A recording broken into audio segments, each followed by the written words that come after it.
एक जंगल में एक हाथी और एक बकरी रहते थे। दोनों बहुत पक्के दोस्त थे।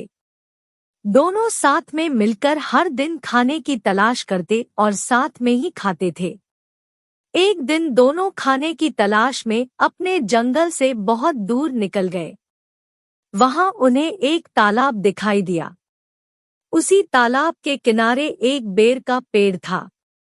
बेर का पेड़ देखकर हाथी और बकरी बहुत खुश हुए। वह दोनों बेर के पेड़ के पास गए। फिर हाथी ने अपनी सूंड से बेर के पेड़ को जोर से हिलाया और जमीन पर ढेर सारे पके हुए बेर गिरने लगे।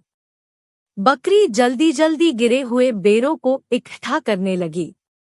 संयोगवश उसी बेर के पेड़ पर एक चिड़िया का घोंसला भी था, जिसमें चिड़िया का एक बच्चा सो रहा था और चिड़िया दाने की खोज में कहीं गई हुई थी। बेर का पेड़ जोर से हिलाने के कारण चिड़िया का बच्चा घोंसले से बाहर तालाब में गिर पड़ा और डूबने लगा।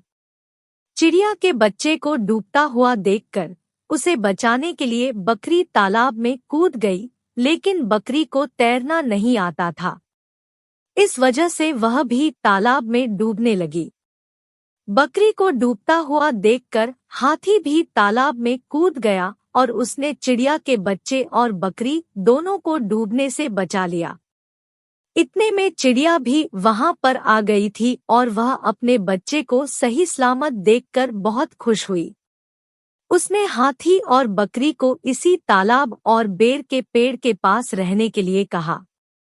तब से हाथी और बकरी भी चिड़िया के साथ उस बेर के पेड़ के नीचे रहने लगे। कुछ ही दिनों में चिड़िया का बच्चा बड़ा हो गया। चिड़िया अपने बच्चे के साथ जंगल में घूमकर आती थी और हाथी और बकरी को जंगल में किस पेड़ पर फल लगे हैं, इसकी जानकारी देती थी। इस तरह हाथी, बकरी और चिड़िया मजे में रहते और खाते पीते थे।